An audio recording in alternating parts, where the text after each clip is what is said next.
This podcast is supported by The Real Real.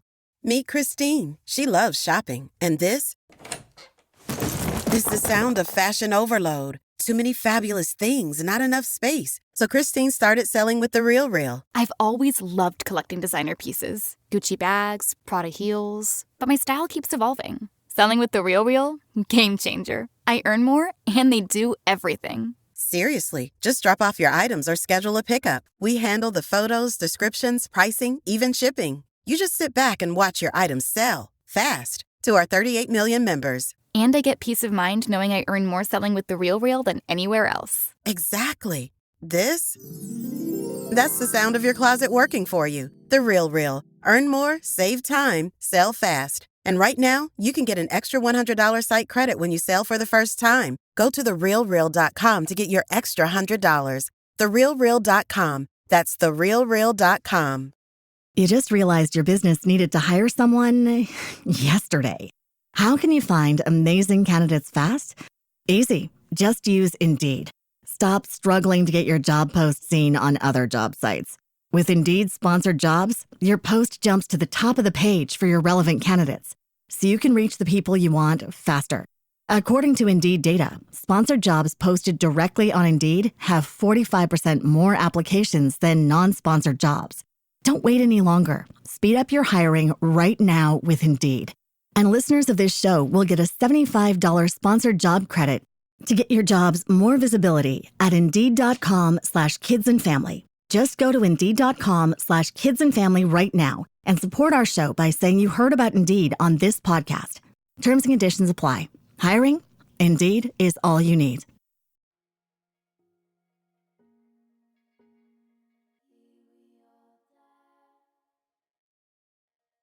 Welcome to Untamed Blossoms, the podcast where we celebrate the untamed journey of womanhood. Here, we tell the stories of incredible women who have embraced their authenticity, inspiring others to do the same. From entrepreneurs to artists, activists to adventurers, we share triumphs, challenges, and the beauty of self-discovery. These are the stories of women blazing their own trails, breaking free, and blooming unapologetically.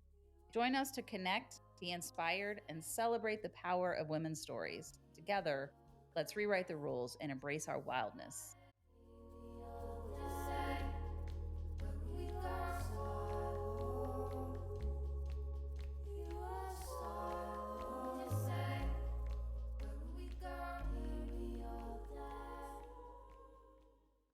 Welcome to Untamed Blossoms. I'm your host, Amanda Riley. And I'm Cristi Riley. Welcome to the show, everybody. We're Welcome. excited to have Khara in studio. Welcome to the show, Khara. Thank you. How Thank are you, you, Khara Strum? You're welcome. You're welcome. We I heard of you because you took over as, make sure I'm right in the title, director of OEFFA, which is Ohio Ecological Farm and Food Association. Food and Farm Association. Okay. I'm like, I get them mixed up. Which is an amazing organization that we'll talk about eventually. But I love it. We love all the things. Good Local food, farming, good sustainable good local, sustainable, organic. food. Yeah. Totally. Yes. So, which is kind of why we moved out here, so that I could grow my own and give it to all of my family members. So everybody's pushing me. Is Abby, who was part of OEFFA before, she's moved on now, and she's like, "Oh, so you're going to do this and this and this?" And I was like, "Oh, slow down, sissy. Slow down. I don't know that I'm going to start selling anything on the farm. We'll see. That seems like a large commitment. I just want to grow my own food first. We'll see how that goes." It's a great way to start. Yeah. How it balloons from there, we'll see. What sparked your passion in sustainability and farming? That takes us back. Okay, let's go. Well, I spent a lot of time outside as a kid. Okay. And I owe that in large part to my dad, who would take us camping. We did these family camping trips. I don't remember how many. I don't exactly remember where. Maybe I didn't even like it. I mean, I recall family members telling me, like, "Oh, you never wanted to get dirty." And I'm like, What? "Oh, but stick my hands in the dirt now." And it's like the Yeah. best thing since sliced bread, Yeah. right? So obviously people change and evolve over time. Yeah. But we spent a lot of time outside. So your family wasn't farmers. You weren't born into a No, I farm was family. born into a farming family. My grandfather, my mom's dad, he had like a lot and a half or 2 lots. And so he always had a big garden. Mhm. So sort of like you, right? Right. He could give all this to his family and flowers, but Right. it was no one farms specifically. No, we Mhm. just, but we've always been, especially my mom's side, gardeners, and and cookers. Yeah. Is that Mhm. so No, we're not yeah. chefs, right? Yeah. We're not professional, Right. but we've all had this, like my cousins, my mom, her siblings, all this like thread, this through line of food and Feeding people. and feeding people. Yeah. Yeah. So, but that, I mean, so that was part of it as well, I'm sure, right? Yeah. Having that. But I remember, people often ask me before I was at OEFFA, my career was in ornithology and avian conservation. And Oh, I very cool. ended up doing that on farms, which is how I then got into farms. Like I was working on farms with landowners before I knew I was working on farms with landowners. And I looked back at some point and was like, Oh. that's what I was doing when I called up the cold call a landowner. Hey, I need to catch some birds. Yeah. Is it cool if I come down and do that on your farm? Okay.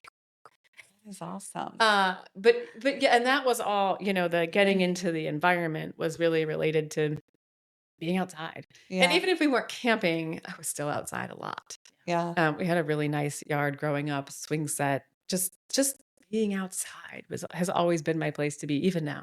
Mm-hmm. Just put me outside, please. Yeah. Me too. You're in kinfolk here. Yeah. Yeah. Just put me outside. Yeah.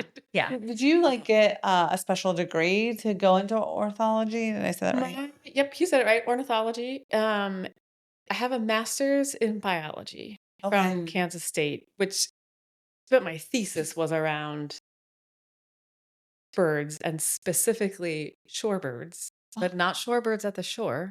Shorebirds in the Central Flyway, so Texas, Kansas, Nebraska. Oh. Yeah. Farmland. So Yeah. birds that go and they have a different migratory pattern. They're not thought of when you think of shorebird migration. You think, well, maybe you don't, but many people think about Seagulls. these.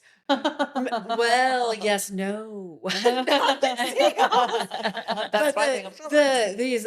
these champions of migration, right? That they will be in the winter, they'll be in Tierra del Fuego, and in the breeding season, they're up on, in the Arctic, and they're just making these transnational migrants because they don't know any boundaries, right? Right. They're like, we need food, and this is how we evolved to do it, and this is what we do. This is what we do. Yeah. And they oftentimes at the large estuaries on either coast, in the specific times of year, like March, April, you'll see these huge flocks of them, and it's just I love it so much still. But I live in Ohio now, and that doesn't happen here. So I have to either go or look at my photos. Right. Yeah. Right. One or the other. Like my annual Mecca out to Yes. appreciate the birds. Yeah. Yeah. So I did that, working with birds in the Central Flyway, and was actually looking at pesticide, a very specific pesticide exposure, but there's been declines in a lot of birds for a long time. There's all kinds of reports and data you can read about that. And they were looking for, hey, what could this be? Like we have all these hypotheses, and one of them was exposure to pesticides in these fields that they go into, right? It could be rice fields, corn stubble field, anything that creates the kind of conditions that they like. And it's so sample shorebirds in 3 states here in the US and in 3 countries in South America. How many? So walk me through it. Yes. You're a freshman in college, and you're like, I'm going to study birds. No, actually, that's not. That's straight into school to get to birds. Were you like bird watching as a child, as a high schooler? No, birds were not It fascinating. really came. I mean, my grandmother was a bird watcher, Yeah, right? Like, yeah. I think I probably have her bird guide from her. That's awesome. Yeah. It's very cool. But I went to college. I went to undergrad as a pre-veterinary student because that's all I knew, right? I mean, my mom was a teacher. My dad was on the fire department. I had friends' parents who were doctors and nurses and very just more conventional. And I didn't have a lot of, well, I know about this alternative job I'm going to have. Like I had no idea. And when I went to undergrad, I actually went to Ohio Wesleyan, not too far from here, and had some incredible professors and teachers who were doing the thing. Like granted, they were in academia, but they had these research projects and like I banded birds at my major professor's house in Ashley, Ohio, held my first cardinal and just, what is this thing with feathers in my hand? I mean, it was incredible. And it kind of just A love you didn't know you had until you had it. yeah, and I didn't, I was like, I worked at a vet clinic, I worked at a shelter, I volunteered at the I think it was the Humane Society, and I just, it would have been a good job. Yeah. It would have been a very good job, and sometimes I think, why didn't you do that? But I also was in this place after, you're in school for how many years and you get to college and I'm like, I still have to do more school. And veterinary school is so competitive. Yeah. Because there are fewer veterinary schools than medical schools. wow. I forget how many there are. I don't even know if I know the number, but there's not one and there's not even 50 because there's not one in every state. And I was just tired. Yeah. You're like, And I was like, so what's my alternative, And these people, my professors were so passionate about what they did. I was like, all right, well, let's explore this. Let's see what else is out there. And so I changed my major. I did environmental studies and zoology, a minor in chemistry. Because why? And then, then the real journey began of like, now what? To your point, right? Now, right? Like, what is happening now? And so I spent a summer back home in Akron. I grew up in Akron, and spent a summer being a temp. Temp agencies. Yep, was a temp. I sat at the desk at this building and studied for my GRE. right. Because I literally had Nothing to do. Yeah. It's like, ooh, this was. And so You're like, literally, you just want me to sit here all day and do what? They're like, just that. Just sit there. Yeah. If that phone rings, what do I say? Well, here's the script. here's the script. And there were like 3 different companies housed in the same building. So I was like, oh, this line is for this. This line is Got it. And if anybody walks in, I can direct them to the floor, and that's all I do. Okay. Yeah. So I studied for my GREs and took those. But I realized like, wow, I have to do something that I'm passionate about. Yeah. And so I tried to work all the connections that I had, like electric companies. A lot of the utility companies need biologists because they have to do surveys along their right of ways. They need to, I'm not even sure what they need to do, but they need biologists to do this survey work. Yeah. And so I tried. I couldn't quite figure out how to get the in. I knew some people in consulting, and that is a whole other ball of wax that you need special training for. And at the time, I thought, well, I need to make money. So there was this push-pull between like being an intern and getting experience and just trying to get a job. Right. Yeah. And I guess I did a little of both. I started my first sort of field job was at Pocosin Lakes National Wildlife Refuge, which is on the coastal plain of North Carolina. There is a small town called Columbia. Small. We're not talking South Carolina. This is Columbia, North Carolina on the Scuppernong River. And we were like a half an hour from there? On Lake Phelps. It was amazing. It was such an amazing experience to be down there. The wildlife biologist on staff was amazing. She treated us so well. It was me and 2 other interns. And then from there, I basically rolled into this lifestyle for 4 years-ish, where it still happens today. We still need people in the field actually collecting data on birds. They collected on insects, butterfly, like whatever. But I focused on birds, and that's kind of where the most of it most need happened to be. So I would roll around in my Honda Civic and roll up to a new place in a new state and live there for 3 months, do the field work, roll on to a new place. So, you get somewhere and then you're already applying for other field jobs. Yeah. Super. That's So amazing. much fun. So how many different states did you get to visit and do work in? 13, Wow. I think. Yeah. I went from North Carolina to Pennsylvania, trapped white-tailed deer in Pennsylvania. Wow. Went up to North Dakota. Amazing. Worked on piping plovers. My project. Upper Peninsula of Michigan. Oh, that was beautiful. Southern California, Idaho, New Jersey Wow. for the shorebird migration. Yeah. And so this led you to I need my master's degree.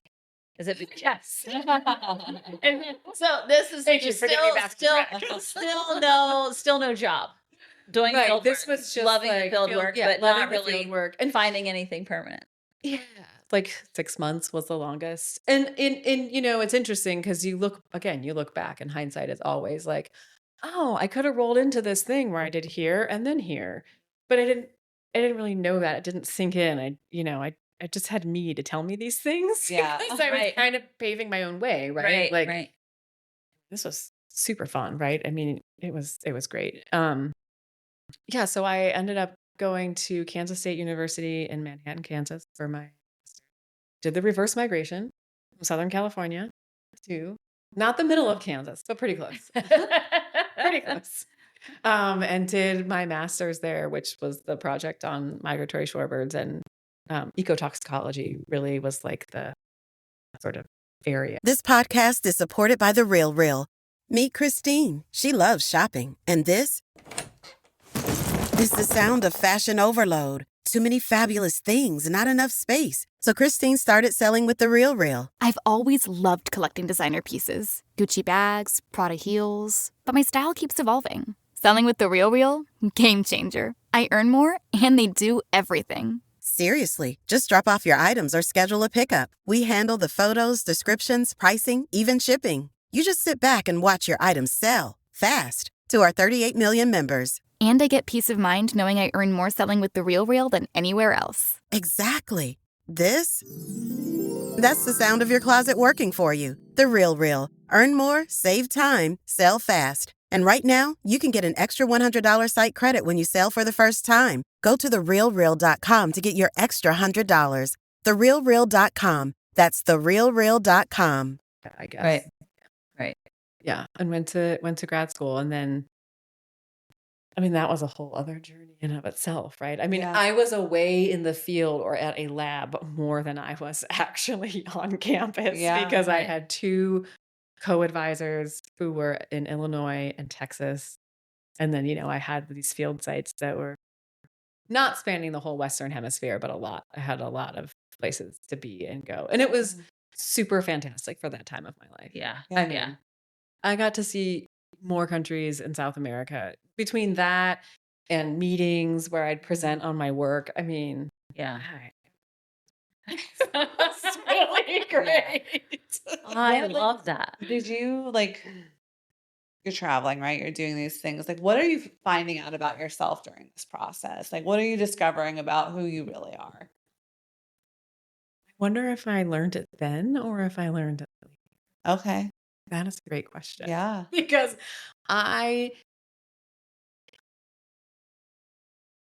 the need for exploration is really alive in me. Yeah. Whether that is What's your sun sign Pisces. and your moon?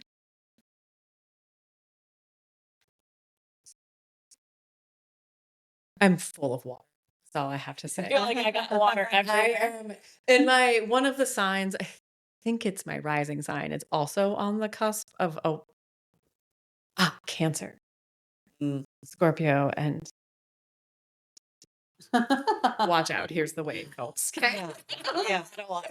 We're either calm or Yeah, or crashing. Or lots of waves, people. So you're like, yeah, travel is important, exploration is important. So you're like really I'm thinking feeding. that you're a young girl, right? Like you're. Yeah, I'm still pretty. I mean, I was a non-traditional grad student because I was like 25 or 26 or something and graduated Yeah. with my degree when I was 28.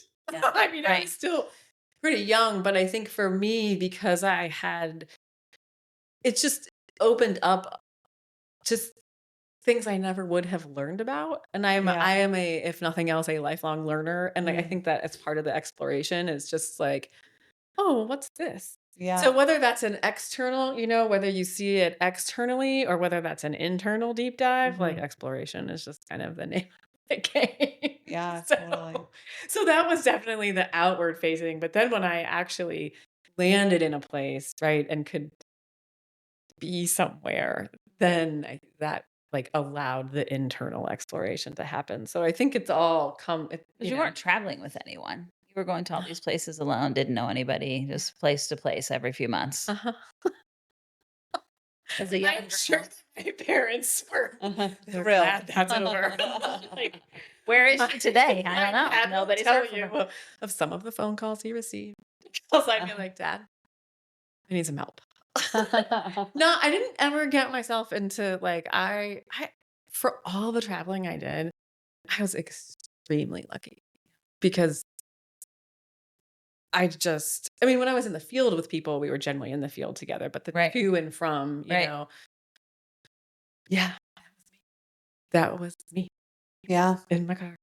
Wow. Calling Dad when something went awry. He was just so, he's very calm. Right. And he would know, okay, here's a logical thing to do. And Yeah. okay, cool. But obviously somebody taught me well because I got a flat tire and I'll freak out, Right. Right. Okay. Yeah. Right. Figure this out. Right. And luckily those happened like overnight or, like the things I'd be like, fixed. It didn't like blow out on the road or. Didn't have cell phones then that you were carrying around with you, or yes? Did you have a cell phone then? Oh, I'm sure they still have on you. Yeah. I'm certain because I think I got one at the end of college, like for emergencies. So I'm sure that. Got you. Okay. Okay. Yes, I'm sure that was a requirement. I was like, That was this like subsidized? cusp of that time, or- Yeah, to just give them peace of mind. Yeah.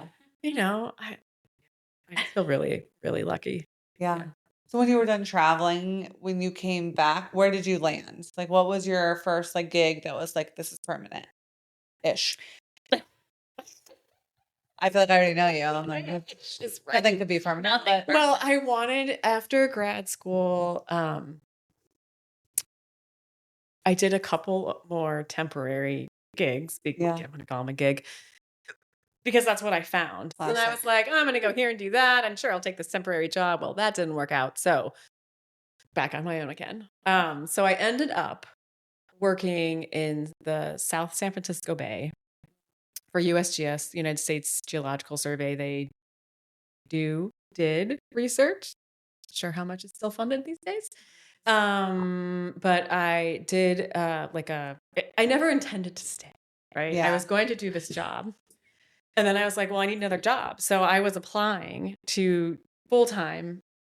They always caveated that this is a, grant funded position. So it's a year with a possible extension. So I landed a position. I actually landed when it rains, it pours. I think I had more than one offer.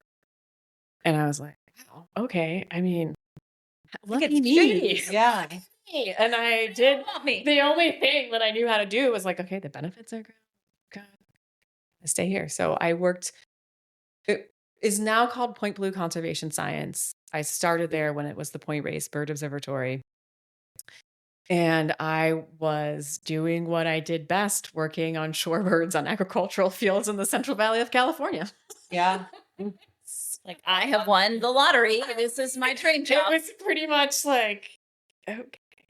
Yeah. So I worked there and I did other things while I was there. That was the biggest part of my work for 4.5 years, I think. Yeah. And then moved to a similar and related position at Audubon, California, and Audubon, that's part of the National Audubon Society. We worked really closely together. Point Blue, Audubon, and the Nature Conservancy had this really amazing partnership to work together to increase pace and scale of bird conservation in the Central Valley. So our specific focus of what I did was on water birds in agriculture, mostly rice fields, but we did work at alfalfa. We worked in everything really that we could, that we knew had some kind of bird value to it. Yeah. So I didn't plan to stay, but 13 years passed. Wow. That's a long time to be like, oops. She's like, and then Well, to be fair, I knew that I knew that I wanted to come home, right, to my home state. But it's a process to move yourself across the country and move your career. And like I don't have a family. I never had kids. So it wasn't like I had that, but just, knowing that I wanted to keep like some line in my life. Yeah. So, enter a career coach. I am all about support and help, and like she kept me focused. It is such a big job. Yeah. To think about, like, did I want to stay in what I was doing? Because what if that wasn't available, or what I didn't know the landscape was going to be like here in Ohio. So, lots of feelers, lots of work, lots of tears. Nope, didn't get that job. Yeah. Interview. Oh, I was second. Damn it. Yeah. There were, there's some, it's like, yeah, okay. You might think I'm willing to take risks, but I will only go so far because I wasn't willing to just pack up and move back. I did, in hindsight, again, my family would have helped and supported me through that journey, but I didn't. Yeah. So you were just trying to make sure that you had your ducks in a row, and you're wanting to be. I was trying to be a responsible adult and do the right thing. And your parents still lived here in Akron. My mom lives in Copley, so west of Akron, and my dad lives in Newton Falls, which is east of Akron. So they went to the opposite directions from Akron, but Akron is still, it's where I grew up. Yeah. And, I go up there. No one in my family lives in Akron proper anymore. Yeah. In that area.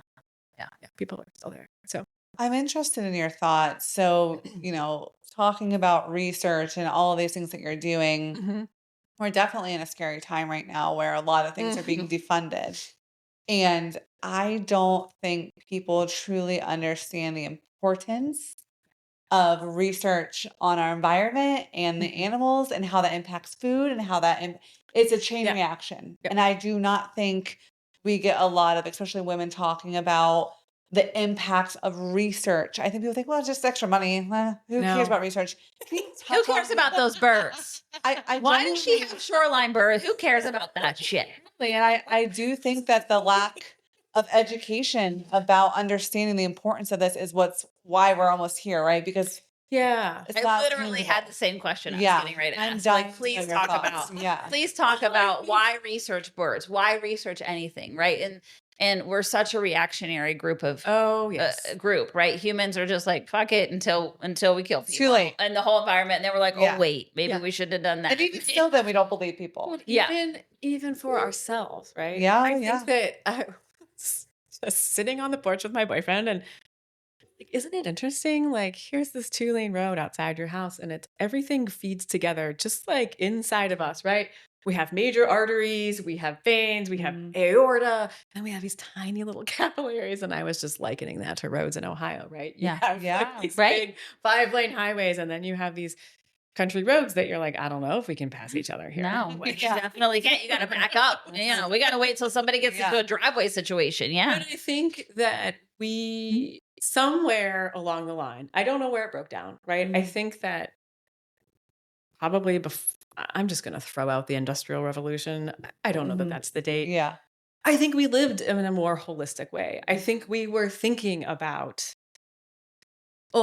if A, then B, and how are we going to get this? And how do we plan for this food for then? Because we had to. And then we created this society and culture where we don't have to think about things Yeah. anymore, whether it's our food or even just our bodies. Like there's a larger,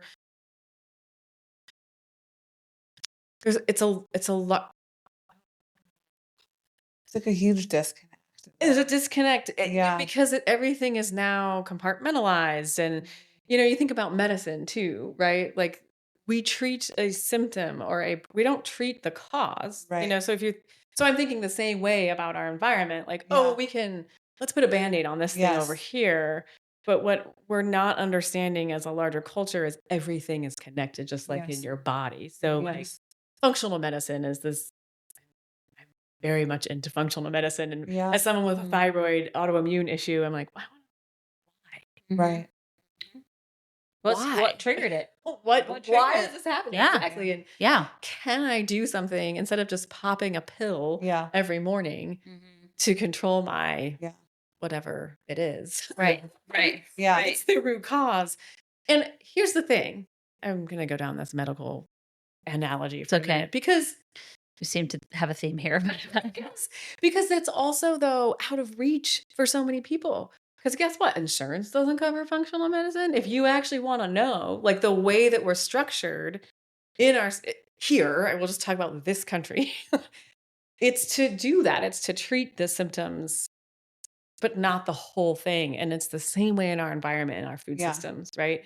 Because I think we're Oh. having a more of a wake up to the medicine stuff, and we Yeah. definitely talk about it ad nauseam, unfortunately for anyone It's like listening. we are matching the Western medicine. Constantly. But that's so I think that there is definitely a movement there. I have the biggest concern about our environment, though, the biggest right now, because it is so scary to see national parks not have the support that they need. Right. And it's so nerve-wracking to me to think that people are thinking now about medicine as we're 20 years out from people thinking the same way about our environment. Yeah, it's true. Our environment to me includes food and farming. Yes. Because we're farming in our environment. Totally. Right? I like to think about, so farmers aren't the original stewards because we had stewards long before, right? Totally. But they are on the land on a daily basis. Like they see what's changing. They know what's changing. They see what happens to their crops. And whether you're conventional or organic and sustainable, you're still seeing. Like that conventional farmer is still noticing differences based on the environment, the weather, because the inputs that farmer has to put in changes based on those things. So they're still out there. They see the wildlife or the lack of wildlife, right?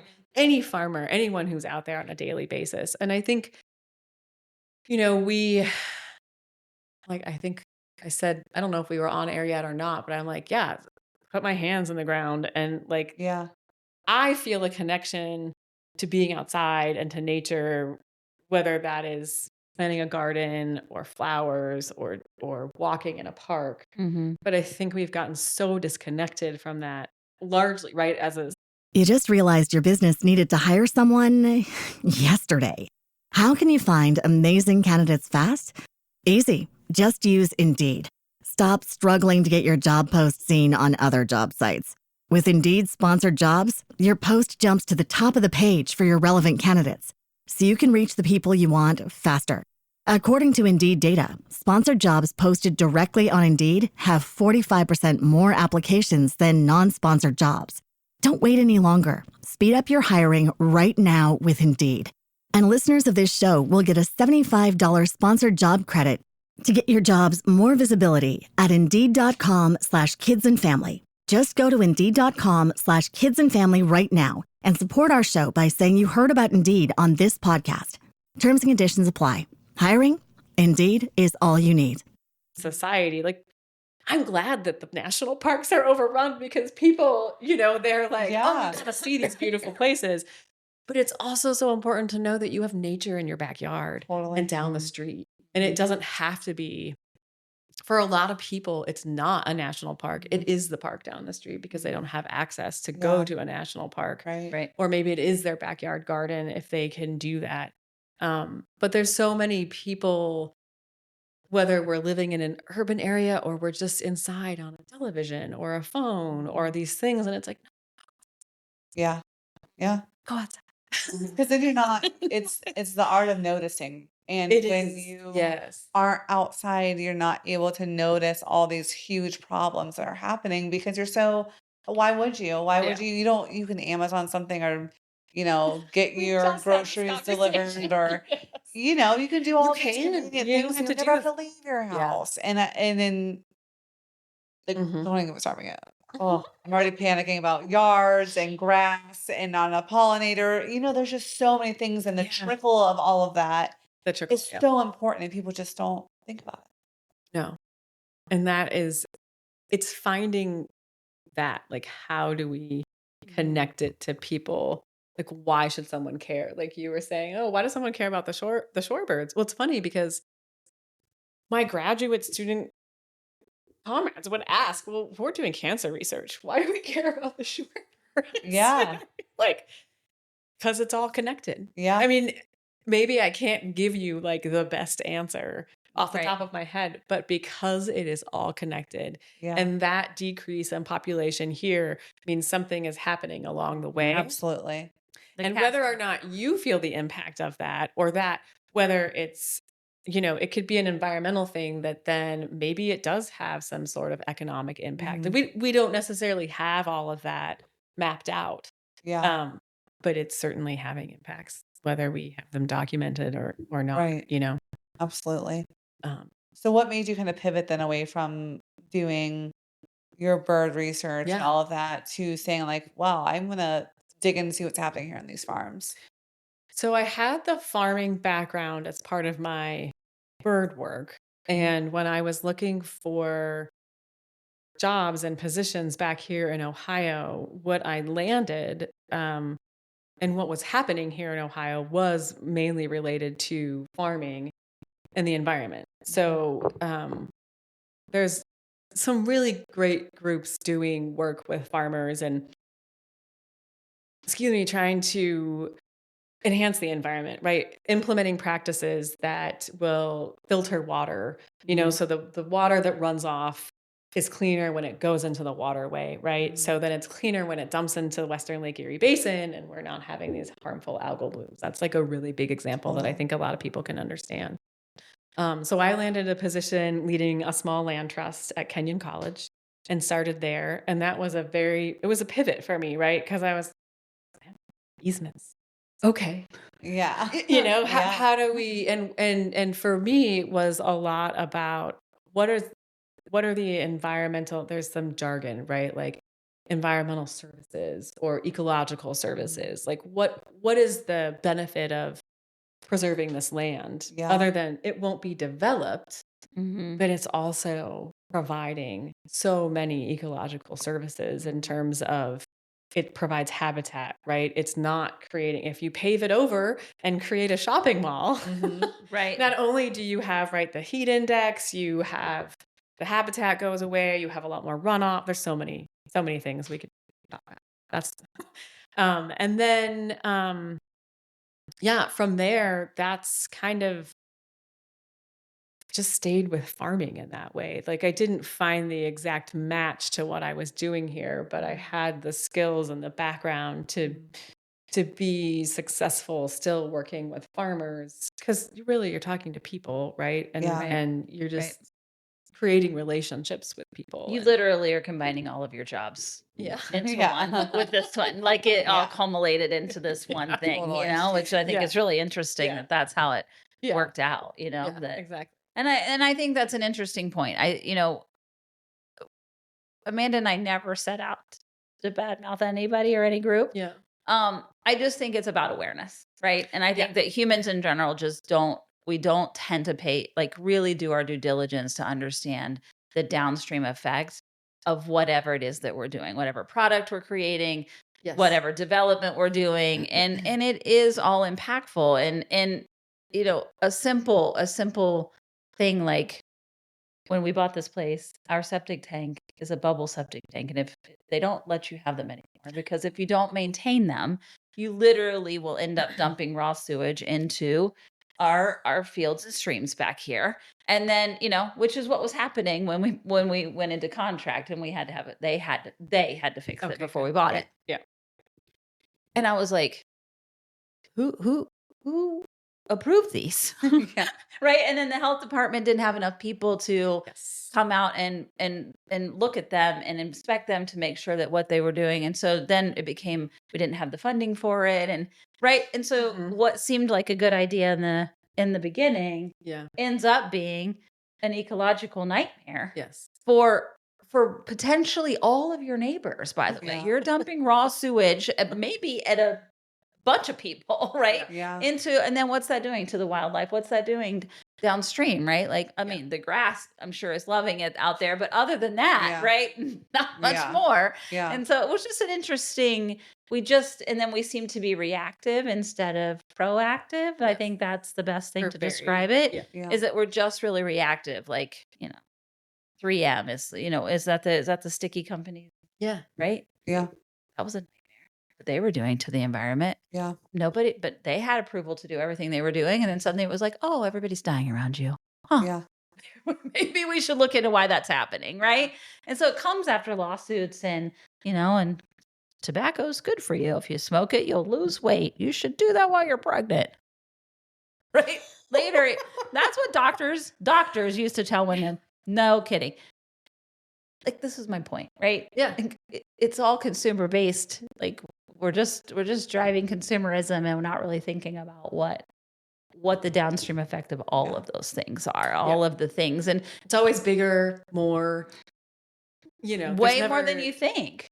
Yeah, way thinking more. about, we like- overproduce. I mean, the amount of food that we produce and waste, and even especially like protein, that hurts my heart to think that we are, I've been vegan, I've been vegetarian, I am not anymore.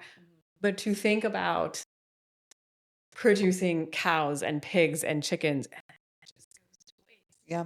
These Say- are living. Say more breathing about that, because I don't creatures. think people know about that, right? It's like, say more Okay, about I'm that. going to talk about my great aunt for a minute. She Yeah, passed at the beginning of the month, so this is great. I'm going to talk about sorry. it now. And I remember sending her. She was great. I remember either showing her pictures from one of my field jobs, and we would catch birds.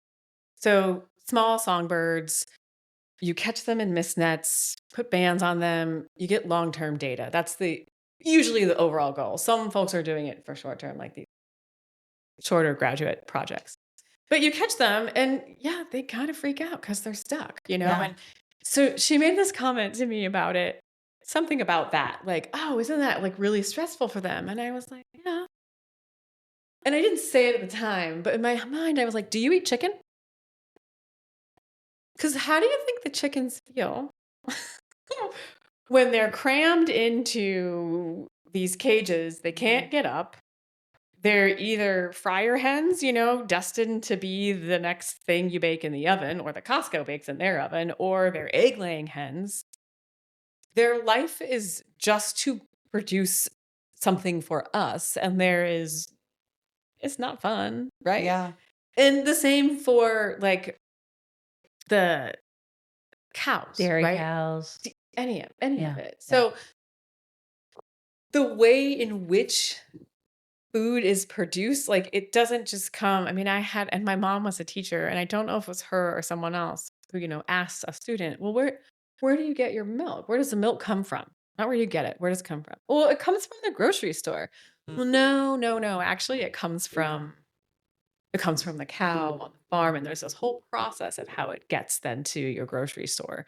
And we just lose sight of those things because we have everything at our disposal all the time, right? We're not milking our own cows anymore. We're not milling our own grain. We have no idea what goes into the package, whether it is a package of chicken breast or whether it's a box of crackers. We've just lost touch with how that all gets produced. And it's just, it's really taken for granted. And I mean, our body should be our temple.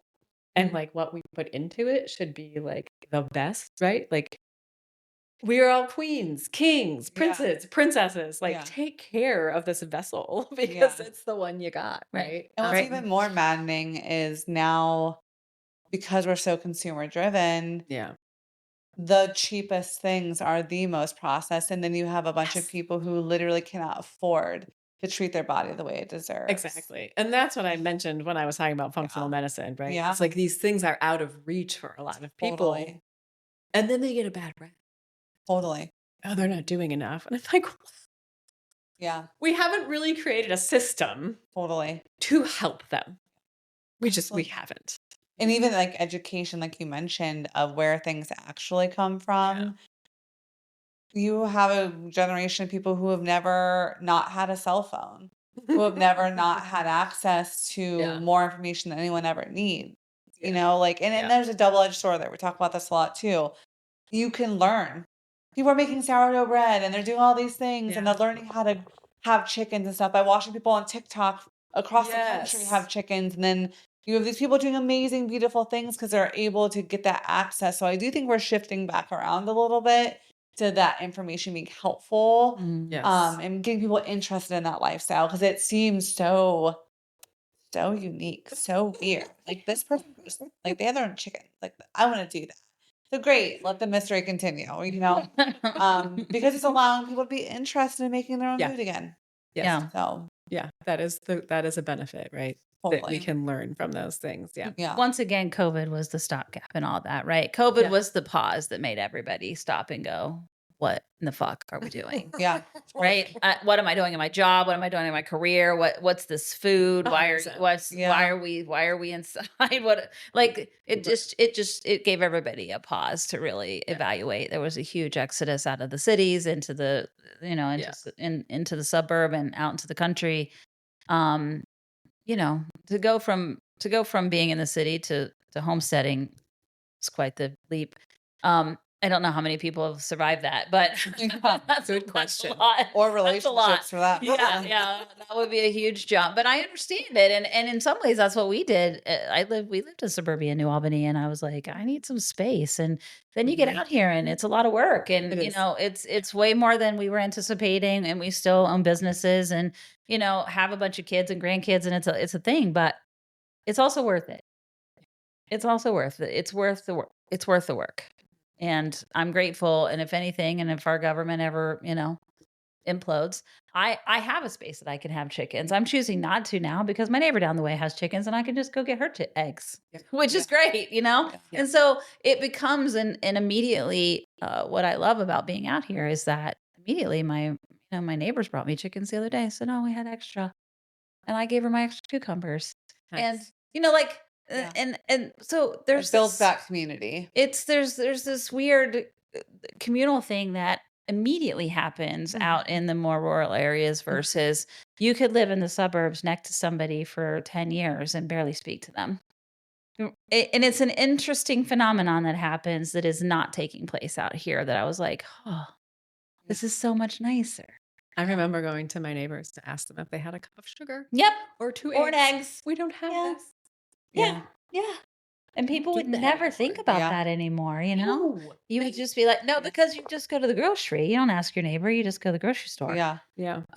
And it, it's been a really cool experience here and a learning curve of, wow, this is a lot. And I don't want to add animals on top of this now. We're just barely keeping the land at bay. You know what I mean? It had been neglected for a few years. And so we're just trying to take it back.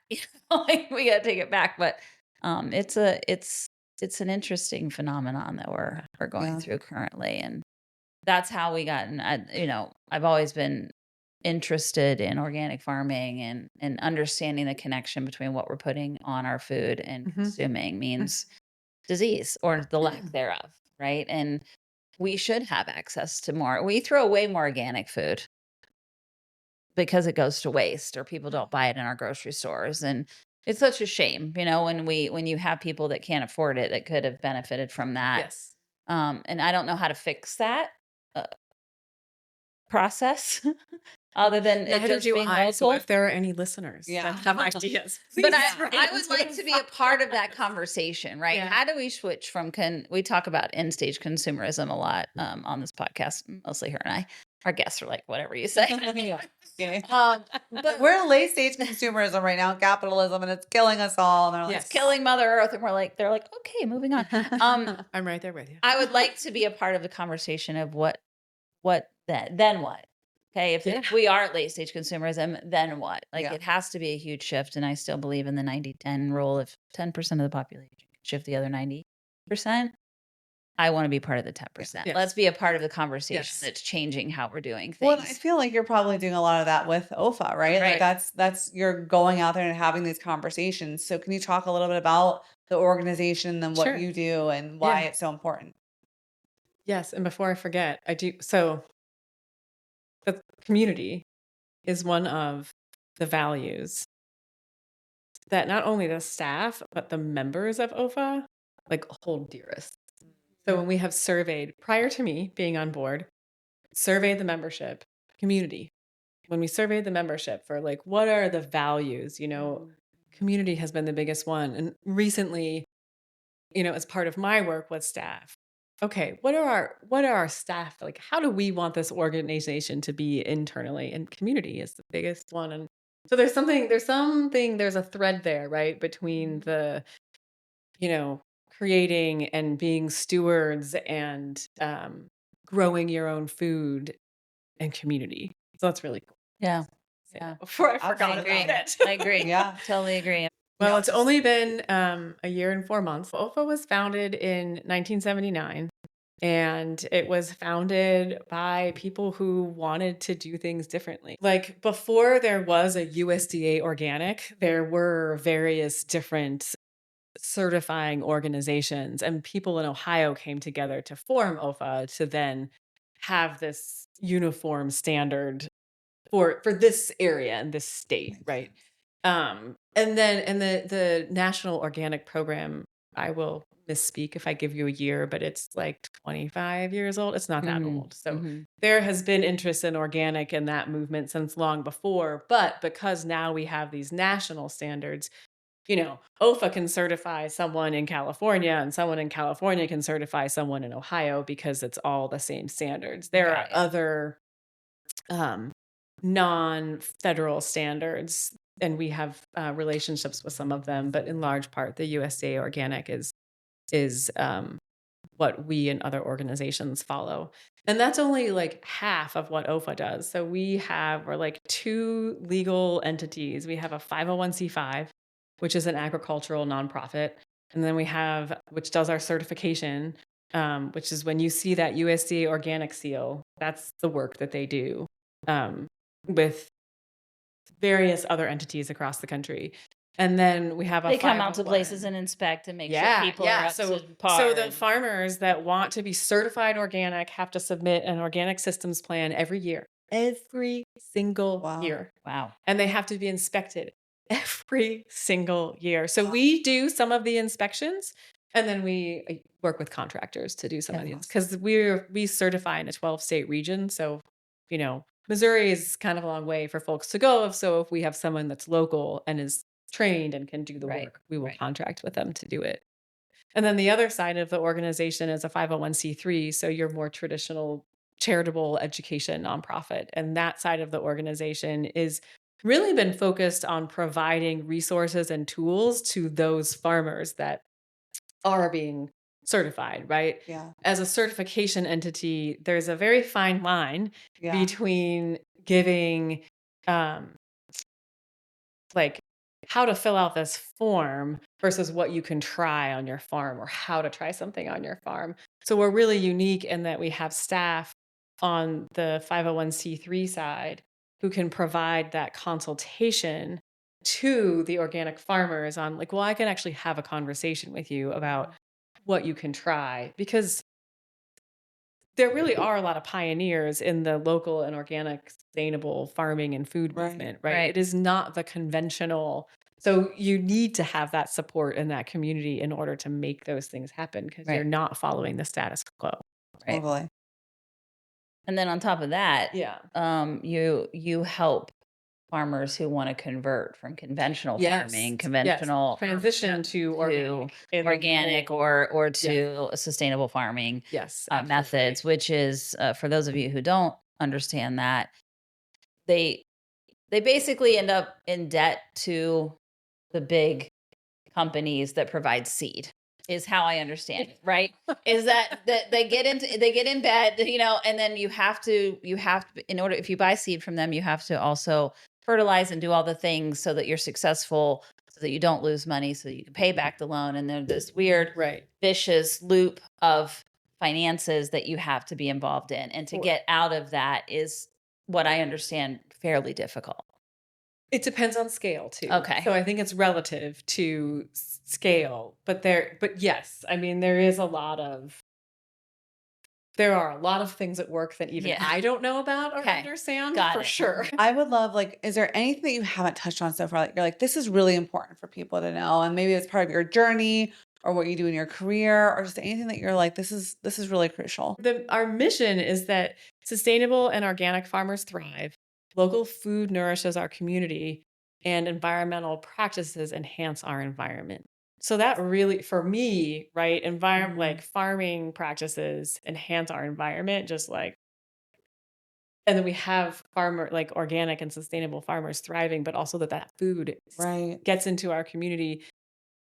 I have been so shocked by the things that I have learned just about okay, well, why is local important? Yeah. Because food loses nutritional value. Yep. And we import something like 70% of our fruits and vegetables. So granted, we can't grow everything here, but that's also just part of the global economy, right? If we were still eating locally. And that's one of the things I would love to have at OEFFA is a consumer-based or a consumer-facing program where, people that have questions or want to learn, whether it's about gardening or just how do you eat healthy and what is local to Ohio and how do we eat in harmony, harmony with nature and seasonally, because it can feel really daunting if you don't know and you're just used to getting a tomato in December. Yeah. Okay, but those tomatoes aren't good. You and I know. Oh, yeah. No, I would love it. And I will tell you, when I started this journey, if you just had a list of where to find it, I can't tell you how many I was like, I want to support all sustainable farmers. If you're doing sustainable agriculture, I'm there. And I would look them up and I would go to their farm and they would be like, yeah, we had 2 babies last summer. We're not selling to the community. You know what I mean? Yeah, it happens. Those kind of things. Yeah. Right. And so I'm like, who has local turkeys I can get? Who has local chickens I can get? Who has local beef that I can buy? Yes. How do you get it? How do you connect with those people? If that would so be on your website, I would love that. Okay. It's coming. Perfect. I think it's not on there. I'm like, have I missed it? We have had in the past and are relaunching the Good Earth Guide, which is a place where right now it is just for OEFFA members. So you need to be a member of OEFFA, which is only $60 a year. Wow. Yeah. So if you are someone who is producing raw milk or any of those things that you just mentioned, as an OEFFA member, you can create your profile online and you'll be in the Good Earth Guide. We hope to have it launched by the end of the year. It keeps getting pushed back. The end of the year is a good time, I think. But that will be reinvigorated. So it's going to have, hopefully, it will be linked to websites and, have contact information for folks so that you can look locally to you and figure out, what is it? Or like beans, right? There's a great folks down in Southeast Ohio who you can buy black beans there. Yeah. It's amazing. Yeah. Right. Right. So, and that you can have the convenience of it. It would be so cool and I would totally be happy to be involved in any of that. But the convenience of the Amazon buy, right? Where you're like, I want to buy local, but I also don't want to drive to Southeast Ohio. So can I go to their website and have that shipped to me? And I'm willing to do that, right? But I still am supporting within my local environment. And I think there's lots of people who would do that, but it's labor intensive to find the folks, Yellowbird Food Shed in up in Mount Vernon is great about that. Benji does a lot of sourcing from local in Ohio, right? I don't know his exact delivery radius, but I know he delivers, he took the CSA model and turned it and did it for other food. So it's but it's also, you're not going to get all the same things all the time, right? Because that's not the nature of that. It's about learning that too, that we're not meant to have this amount of convenience. It's not good for our environment to have this amount of convenience. So. My daughter-in-law and son would love that if they got a box of like food from Ohio and whatever showed up, and then I have to cook based on that and figure out what I can make. They would love that. They're Chef Megan, another shout out. She does ready-made meals, and she, again, it's one person, so there's only so much she can do. Yeah. But she is getting chicken from Sweetgrass Dairy up in Fredericktown and like using that in her. So it's sustainably organic raised and like using that in her dishes. And that's just amazing. So I'm going to support her when I don't have time to cook. Right. We'll make sure that we, in our show notes, tag some of these people that you mentioned today and the OEFFA website too, because I think having the resources is half the battle.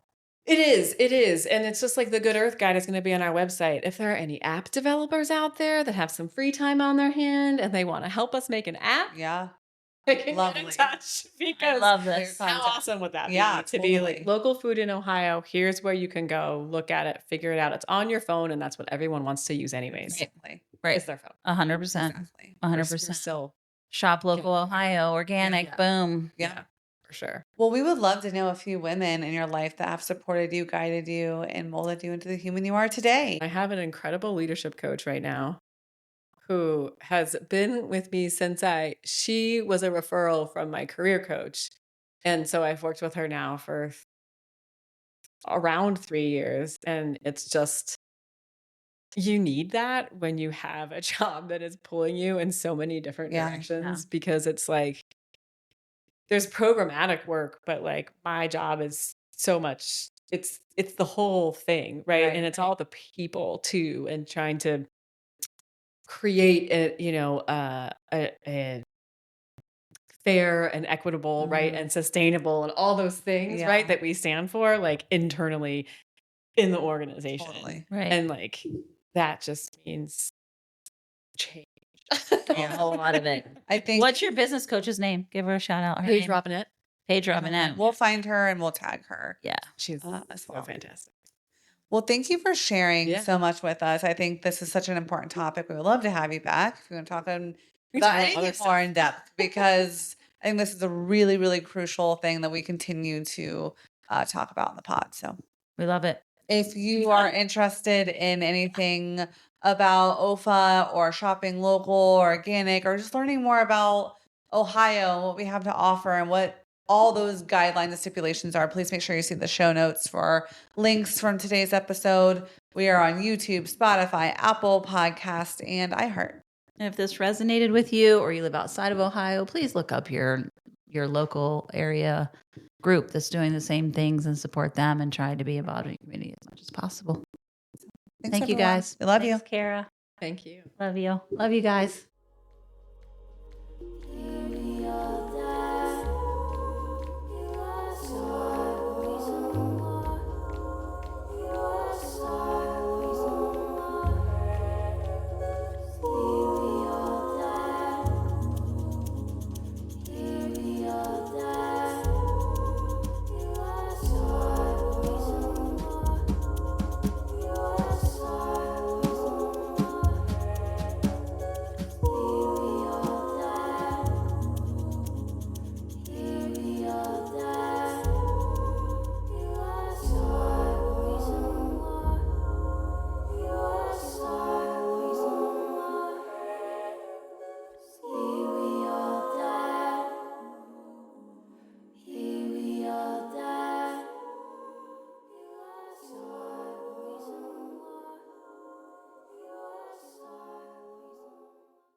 If you love to travel, Capital One has a rewards credit card that's perfect for you.